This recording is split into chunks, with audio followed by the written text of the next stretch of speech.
Parashat Ekev. Pour prix de votre obéissance à ces lois et de votre fidélité à les accomplir, l'Éternel votre Dieu sera fidèle aussi au pacte de bienveillance qu'il a juré à vos pères. Il t'aimera, il te bénira, il te multipliera. Et maintenant, Israël, ce que l'Éternel ton Dieu te demande uniquement, c'est de révérer l'Éternel ton Dieu, de suivre toutes ses voies, de l'aimer et de le servir de tout ton cœur et de toute ton âme. Deutéronome, chapitre 7. Le traité talmudique Berachot soulève la question suivante. Est-ce que la crainte révérentielle de Dieu est-elle une chose simple ou complexe? Qu'appelle-t-on ira? Ira, la crainte, est une manière de se mettre en relation avec le mystère de toute réalité. La crainte est une manière d'apercevoir que les choses ne sont pas seulement ce qu'elles sont, mais signifient en quelque manière un absolu. La crainte est donc une conscience de la transcendance et la nécessaire référence en toutes circonstances à celui qui est au-delà de tout. La seule voie de la sagesse, disent nos sages, c'est la crainte. Elle constitue en soi un acte d'intuition, par lequel nous saisissons une valeur plus grande que nous-mêmes. Irat Hashem Reshit Chochma, la crainte de Dieu est le commencement de la sagesse, dit le psalmiste. C'est un chemin qui conduit à la sagesse. Le roi David, parlant de la Torah, la compare au goût sucré du miel. Comment se fait-il alors que nos sens ne sont pas capables d'être sensibilisés à ce parfum exquis? En matière d'âme, de l'âme, la neshama, la comparaison est plus facile à faire avec les problèmes touchant le corps humain. Toute personne malade se voit interdire par son médecin la nourriture. Au fur et à mesure que la maladie gagne en gravité, les restrictions vont en grandissant.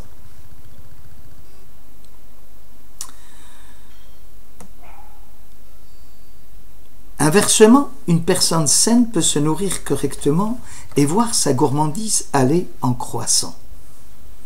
En matière de neshama, de l'âme, tout celui dont l'âme est pure et lavée des scories de l'impureté a soif d'étude de la Torah et d'observance des mitzvot, selon les paroles du psalmiste, « Mon âme a soif de fouler les parvis du temple de Dieu » ou encore « Au milieu de la nuit, je me lève pour te remercier. » L'âme de celui qui a choisi le chemin de la foi se dirige de merveille en merveille, et c'est ce sublime qui appelle l'humilité. Tourné vers le ciel étoilé, le psalmiste s'écrie « Quand je vois tes cieux, ouvrage de tes doigts, la lune et les étoiles que tu as fixées, qu'est-ce que l'homme pour que tu t'en souviennes » Psaume 8. Le sens des miracles incessants est la source de notre prière. C'est la prière faite avant de prendre notre nourriture qui nous exerce à conserver le sens du merveilleux. Tout acte banal s'accompagne d'une référence au mystère éternel de la création. Boire un verre d'eau, par exemple, en récitant « Tu es béni Seigneur », toi qui par ta parole as conduit toute chose jusqu'à l'être. Inversement, celui pour qui la prière est une routine et qui peut laisser passer des semaines, voire des mois sans l'étude de la Torah ou la pratique des mitzvot, celui-là a la maladie de l'oubli du Créateur, de la non-croyance dans la sainteté de la Torah. Comment peut-il en être autrement? Cette métaphore explique l'exhortation de Moïse à l'adresse de son peuple. Oui, disait-il, votre âme est malade de ses péchés. Vous demandez d'aimer Dieu et de l'exalter. Ne serait-ce pas au-dessus de vos propres forces? Aussi je vous demande de le craindre révérentiellement, et ce n'est qu'après avoir goûté au miel de sa bonté, Ta'amu ur'u ki tov Hashem, que vous verrez que Dieu est bon. Une autre interprétation nous est donnée par le Keli Yakar. Certainement, dit-il, la crainte de Dieu est une chose facile à accomplir, mais s'agissant de Moïse, le grand homme, lui-même cependant tout le temps qu'il avait à diriger le peuple, il ne paraissait pas du tout difficile pour les membres de la communauté d'Israël qui l'entourait de craindre Dieu. Il est à rappeler que la génération de Moïse a vu de ses yeux l'accomplissement des prodiges surnaturels, et de ce fait, elle était coutumière de l'idée de crainte révérentielle, celle-ci devant aboutir nécessairement à l'amour de Dieu. Ainsi, selon la parole du psalmiste, elle gardait le Seigneur toujours devant elle. C'est le principe de base de la Torah. La piété exige une conscience continuelle de la présence de Dieu. Pour faciliter le souvenir de cette présence de Dieu, les sages d'Israël suggéraient que l'on garde présent à l'esprit, ce qu'on appelle l'œil intérieur, les 4 lettres du nom ineffable. Ils disaient « Béni celui qui considère comme un péché de cesser pendant un instant de penser à Dieu. » La principale vertu religieuse, selon la Bible, est « ira », c'est-à-dire la crainte et non la peur. En français, on emploie ces 2 mots volontiers l'un pour l'autre, mais il convient de les distinguer nettement, car craindre Dieu, c'est autre chose qu'avoir peur de lui. Certains hommes ont peur que Dieu ne les punisse dans leur corps, leur famille ou leurs biens. La tradition juive considère que ce sont là des formes inférieures à la foi. La crainte n'est pas la peur, mais la conscience de la grandeur de l'amour de Dieu.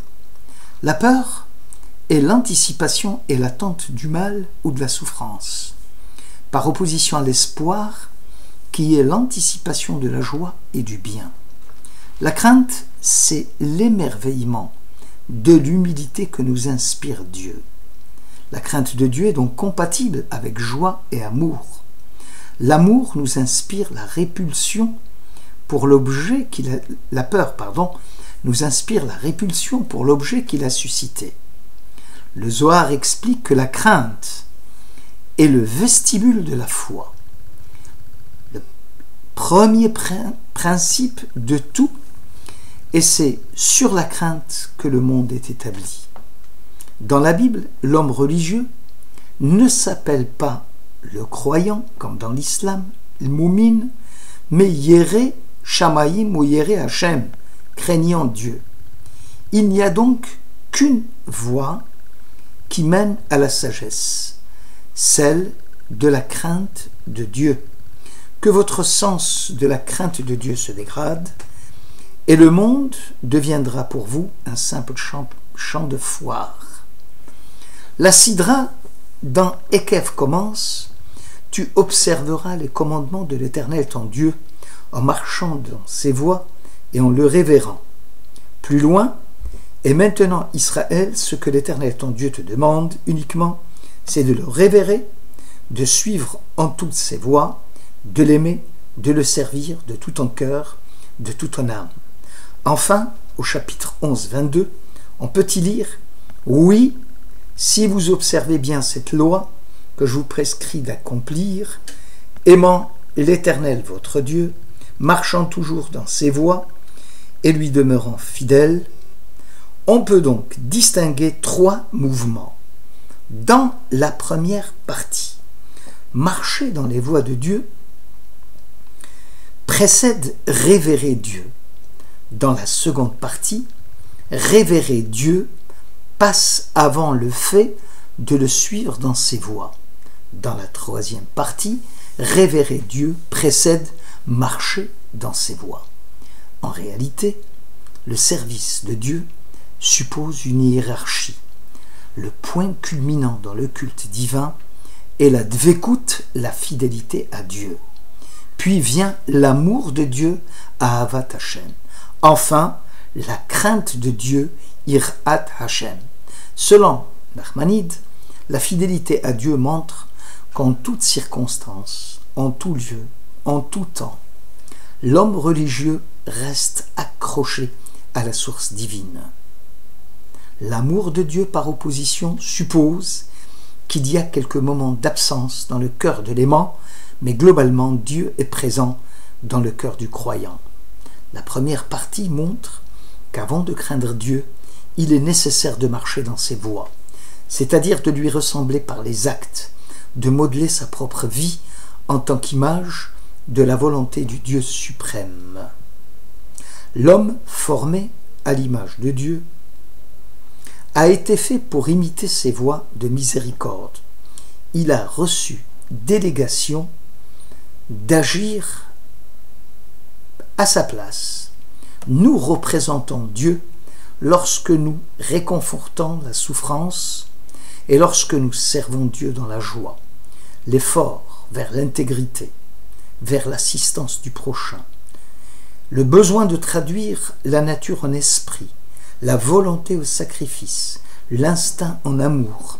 Tout cela est tentative de représenter Dieu.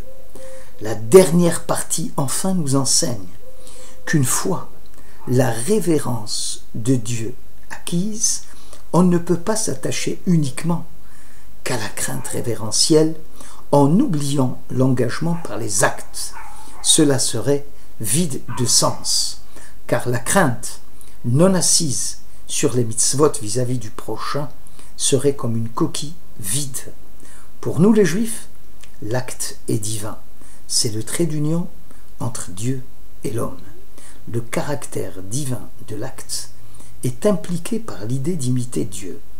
La dernière partie, qui est celle de l'amour de Dieu, répète inlassablement que même au sommet de la hiérarchie de l'amour de Dieu reste et restera toujours l'engagement par les actes. Merci de votre écoute.